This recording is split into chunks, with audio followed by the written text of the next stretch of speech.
Welcome back, everyone, to the Deep Dive. There are some cases that just stay with you long after you've heard all the details, and today we're diving into one that I know has been on my mind for quite some time, the disappearance of 5-year-old Dulce Maria Alves. It's a heartbreaking case for sure. It really is, and it happened back in 2019 from a park in New Jersey, and it's just one of those cases that I think captures the public's imagination for all sorts of reasons. But we've got, a stack of articles and news reports and even a podcast episode that we're going to be digging through today to try to piece together what exactly happened. Yeah, and this is a case that really, I think, exemplifies the term mystery.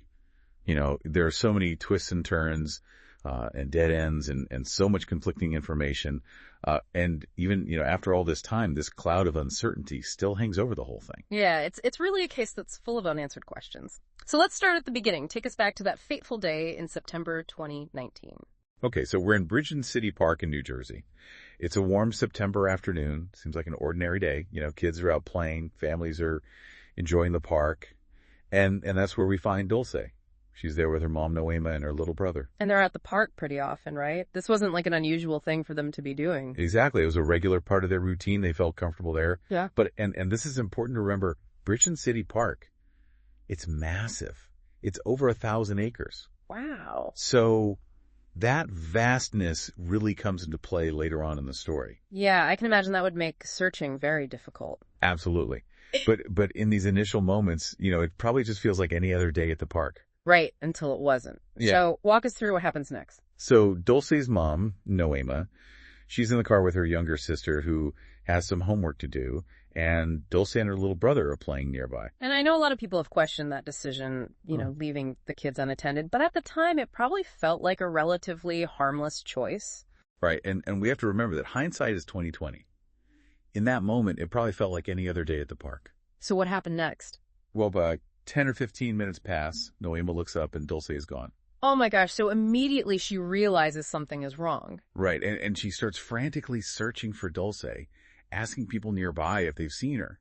And this is where we start to encounter the first layer of complexity in this case, because there are these conflicting accounts of how Dulce actually disappeared. Right, there's the 911 call that Noema made. Exactly, that 911 call, it really captures the raw panic of those first few moments, but it also introduces some of the discrepancies that will really plague the investigation from the start. Like what kind of discrepancies? Well, for one thing, there's the language barrier. Noema's first language isn't English, and so she's relaying information from various people at the park in a mix of Spanish and English, which adds to the confusion. It's like a game of telephone almost. Exactly. And then there are these conflicting details about what people saw. For example, some witnesses said they saw Dulce running towards some buildings that were actually storage buildings.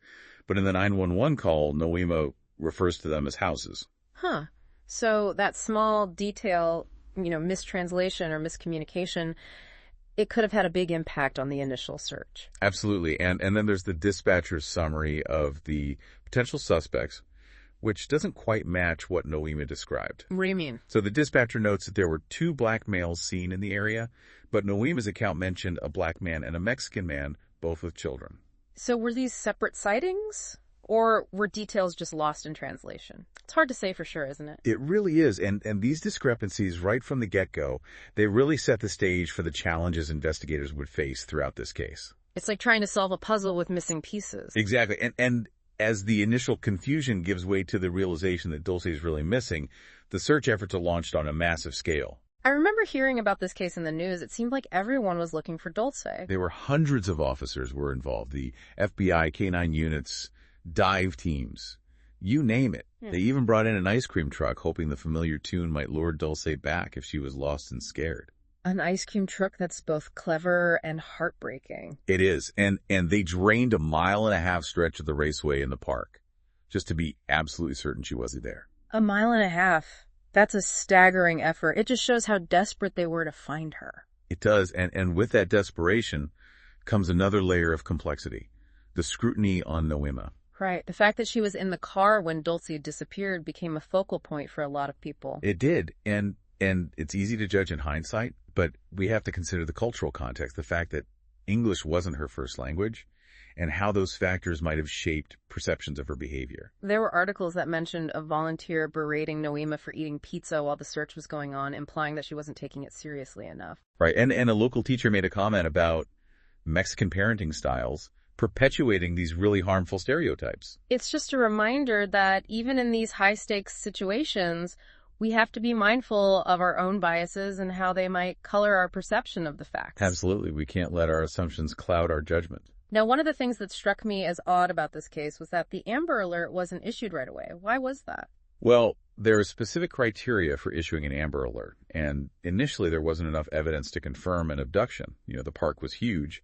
It was possible that Dulce had just wandered off. So what changed? The Amber Alert was eventually triggered by the description given by a child witness who had been playing in the park that day. And what was that description? The child described seeing a light-skinned, possibly Hispanic male wearing a black shirt, red pants, and orange sneakers, leading Dulce to a red van. And that image was broadcast nationwide, instantly shaping the public's perception of the potential abductor. Right, and later on, a composite sketch was released based on a different witness, but there were some discrepancies between the sketch and the initial description. Such as? Well, sketch shows the suspect with facial hair, which wasn't mentioned in the initial description.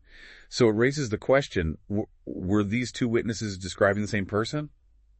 Or were there multiple individuals involved? So now we've got conflicting witness accounts, a delayed Amber Alert, and a massive park to search. It's no wonder this case captured the nation's attention. And there's another layer of complexity that we haven't even touched on yet, the family dynamics. Right. Dulce's family situation was complicated, wasn't it? It was Dulce's father, Edgar, had been deported to Mexico, and there's a history of custody issues. In fact, Dulce's grandparents were actually her legal guardians. So Noema wasn't even Dulce's legal guardian. Exactly. It's a detail that adds another dimension to the investigation and raises questions about Edgar's potential role, even though he was miles away at the time. Right. So we've got conflicting witness accounts, a delayed Amber Alert, a complex family dynamic, and a massive park to search.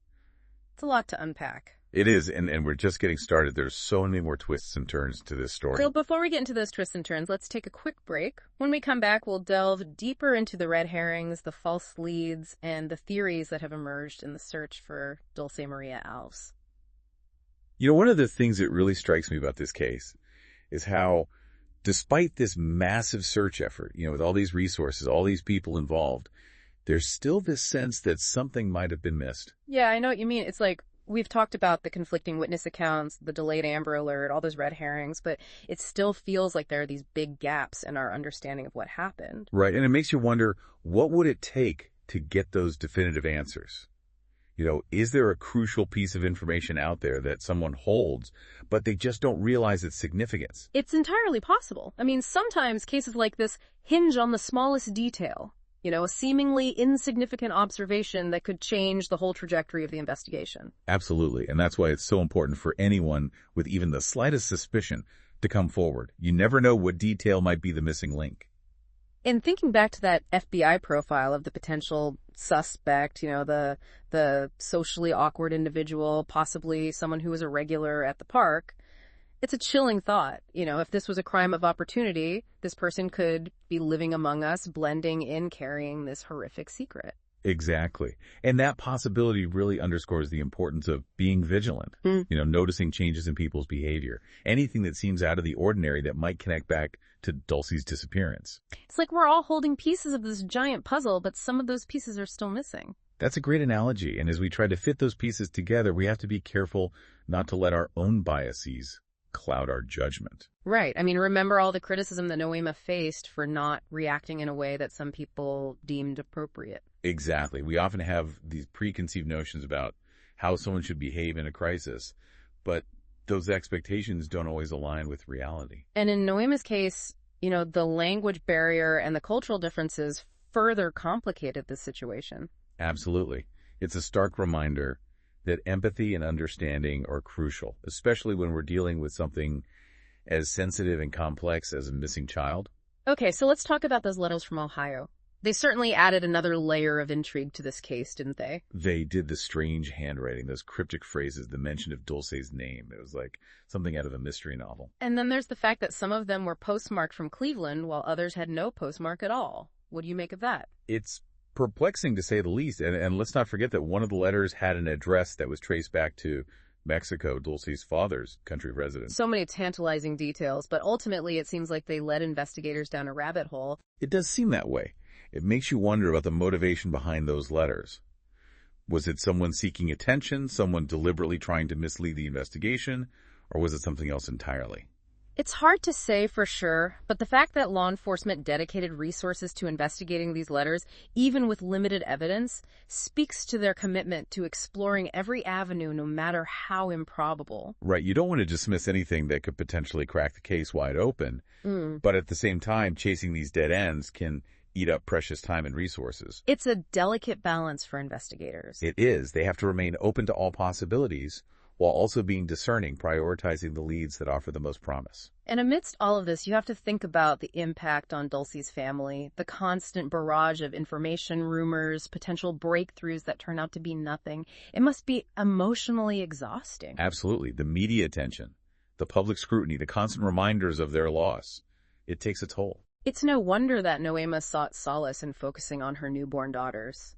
Finding a glimmer of hope in the midst of so much darkness. It speaks to her resilience, her ability to find strength and create new life, even while carrying the weight of this immense tragedy. And the names that she chose for her daughters, Estrella meaning star and hope. I mean, they speak volumes about her state of mind, don't they? They do. They reflect this delicate balance between acknowledging the heartbreaking reality of the situation and clinging to the belief that Dulce might still be out there. Holding on to that hope while navigating the ambiguity of this unresolved case, it makes you wonder about the psychological impact, not just on the family, but on the community as a whole.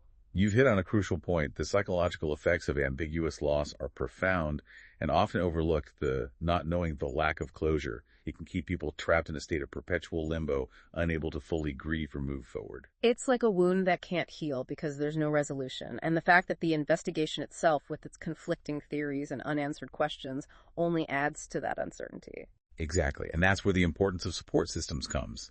In family, friends, professional counseling, having people to lean on, to talk to help process these complex emotions that accompany a trauma like this. It's essential. Absolutely. And it makes you think about the unique challenges of this case. We've got the FBI's theory of a crime of opportunity, the local police chief's belief in these undisclosed leads, and then there's the question of Dulce's father, Edgar. Right. Edgar, he had been deported to Mexico and was initially hard to reach for investigators, and there were those early custody threats. The fact that he lived in the same country where one of those cryptic letters originated, it all fueled speculation about his potential involvement, even though he was miles away. And the FBI eventually did interview him, but the details of those conversations remain confidential. It's a significant development, but it also raises questions about why the local police department hadn't been able to interview him directly. Was it a jurisdictional issue, a lack of resources?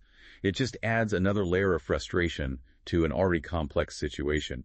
And then there's that video that Edgar released on Dulce's 7th birthday, expressing his sadness and proclaiming his innocence. That video definitely caught everyone's attention. I remember the police chief even expressed hope that it might open a door to direct communication with Edgar, but as far as we know, it's unclear if that ever happened. Which is a shame, because even if Edgar had nothing to do with Dulce's disappearance, he might hold valuable information about her life, her relationships, her routines, details that could potentially shed new light on the investigation. It feels like a missed opportunity, and it underscores the importance of communication collaboration and leaving no stone unturned in the pursuit of justice. But even with all the efforts, all the leads pursued, all the theories explored, we're still left with this unsettling truth. The truth is, we still don't know what happened to Dulce Maria Alves. The mystery remains unsolved, but that doesn't mean we give up hope. It means we keep asking questions, we keep searching for answers, and we keep Dulce's story alive. It's a case that I think really makes you stop and think about the safety of our children and how quickly things can change in an instant. Yeah, it's easy to get caught up in the day-to-day and think that these kinds of things, they won't happen to us, they happen to other people. Right, exactly. But Dulce's case, I think, is a really stark reminder that these tragedies can strike anywhere, anytime. Absolutely. Yeah. And it reinforces the need for, vigilance, not just within families, but within communities as well. What do you mean by that? Well, being aware of our surroundings, looking out for each other, reporting anything that seems, suspicious or out of place. These small actions, they can have a huge impact. As we've been going through all this information, one thing that keeps coming back to me is the psychological aspect of this case. Mm-hmm. What it must have been like for Noema, for Dulce's family, to deal with this kind of loss, this ongoing uncertainty. Yeah, the psychological impact of ambiguous loss is something that's often overlooked, but it's really profound. Yeah, what do you mean? Well, imagine the guilt, the self-doubt, the constant replaying of events in your mind, wondering if something could have been done differently. Oh, absolutely. It's a heavy burden to carry, and it can be incredibly isolating. And then the fact that the investigation itself, with its conflicting theories and unanswered questions, only adds to that feeling of being stuck in limbo. Exactly. It's like a wound that can't heal because there's no closure. And that's where the importance of support systems comes in, right? Family, friends, professional counseling. Absolutely. Having people to lean on, to talk to help process these complex emotions. Mm-hmm. It's essential for healing and for moving forward, even in the absence of answers. It makes you think about Noema, giving birth to her daughters after Dulce's disappearance. Mm-hmm. On the one hand, it's, new life, new hope. But on the other hand, it must be this constant reminder of the daughter that she lost. It's such a complex situation, and it really speaks to her strength. Her ability to find joy and purpose, even in the face of such profound sadness. And the names that she chose for her daughters, Estrella, meaning star, and hope. Mm-hmm. I mean, they speak volumes about her mindset, don't they? This refusal to let despair extinguish the light. They really do. They encapsulate the essence of this case. The enduring hope, the unwavering belief that Dulce might still be out there somewhere. And it's that hope that keeps people searching, that keeps Dulce's story alive. Right. It fuels the determination to find answers, to keep her memory alive, and to never give up on the possibility of bringing her home. We see it in the billboards, the yard signs, the community events, these constant reminders that Dulce hasn't been forgotten, that the fight for justice continues. And that's something we all need to remember. Cases like this, they don't just impact the immediate family. They impact entire communities. It's a collective responsibility to stay vigilant, to support those who are hurting, and to never stop seeking the truth. It's been over 5 years since Dulce disappeared, and while the answers remain elusive, one thing is clear: this case is far from closed. Absolutely. There are still threads to be pulled, leaves to be explored, stories to be told. Someone out there knows something. Someone holds a piece of the puzzle that could bring closure to this case, and until that day comes, we can't let Dulce's story fade into the background. Right. We have to keep talking about it, keep asking questions, and keep the pressure on those who might hold the key to unlocking the truth. Because justice for Dulce is long overdue, and if you're listening to this and you know something, anything at all, no matter how insignificant it might seem, please speak up. Yes, please. Contact the authorities. Share what, even the smallest detail could be the missing link that brings Dulce home. It's never too late to come forward with information, and until Dulce is found, this deep dive continues. We'll keep searching, keep questioning, keep hoping, and keep her story alive. Thank you for joining us on this deep dive into the disappearance of Dulce Maria Alves. It's a case that reminds us of the fragility of life, the enduring strength of hope, and the importance of never giving up on the search for truth and justice. And remember, even in the darkest of mysteries, there's always a chance for the light to break through. Until next time, keep your minds curious, your hearts open, and never underestimate the power of a single voice to make a difference.